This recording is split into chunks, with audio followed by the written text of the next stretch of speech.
मराठी, ते धड़क ते धड़क। आया है राजा लोगो रे लोगो, राजा के संग संग झूम लो झूम लो। आया है राजा लोगो रे लोगो, राजा के संग संग झूम लो झूम लो। शेरों का मैं हूँ शेर यारो, अरे कोई ना मुझसा दलेर प्यारो। शेरों का मैं हूँ शेर यारो, अरे कोई ना मुझसा दलेर प्यारो। तरुणाईचा दमदार आवाज, जनतेच्या हक्कासाठी आघाडीवर राहणारे आमदार गोपीचंद पडळकर साहेब आणि युवा नेते वैभवदादा पाटील यांचे विश्वासू सहकारी, तसेच उगवते आणि धुरंदर युवा नेतृत्व माननीय विजय भैया काळोखे यांना वाढदिवसाच्या कोटी कोटी शुभेच्छा। शुभेच्छुक जय महाराष्ट्र डेव्हलपर्स, प्रोप्रायटर माननीय हर्षल लक्ष्मण निकम। मोबाईल घ्यायचाय पण पैसे कमी पडतेत, मग आता टेन्शन अजिबात घेऊ नका।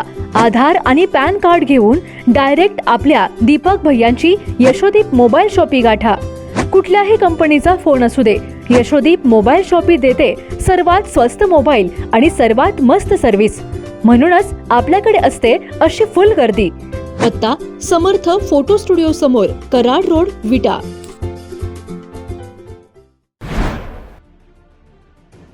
विटा शहरात लाचलुचपत विभागाने धडाकेबाज कारवाई केली आहे। विटा प्रांत कार्यालयात छापा टाकून लाचलुचपत विभागाने थेट स्टेनोग्राफरलाच जेरबंद केलंय।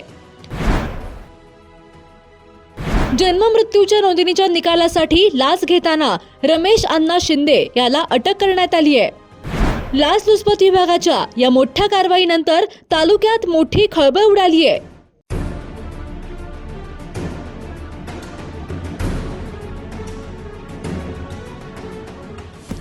विटा प्रांत कार्यालयातील जन्म मृत्यू नोंदणीच्या निकालासाठी 5,000ची लाच घेताना स्टेनोग्राफर रमेश अण्णा शिंदे, मूळ राहणार ईश्वरपूर, तालुका वाळवा, या लाचखोर कर्मचाऱ्याला लाचलुचपत विभागाने रंगेहात पकडल्याचा खळबळजनक प्रकार समोर आलाय।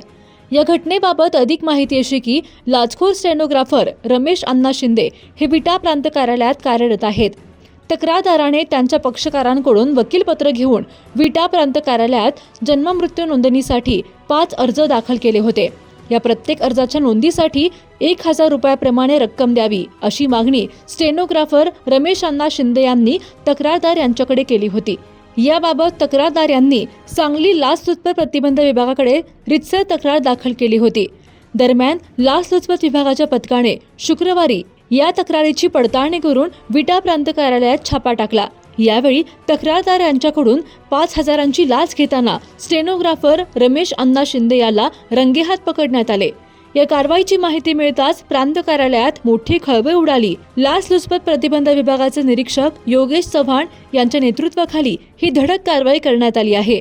लाचखोरीच्या या प्रकरणात विटा प्रांत कार्यालयातील आणखीन कोणत्या बड्या अधिकाऱ्याचा समावेश आहे का याची कसून चौकशी सुरू असल्याची माहिती समोर येत आहे।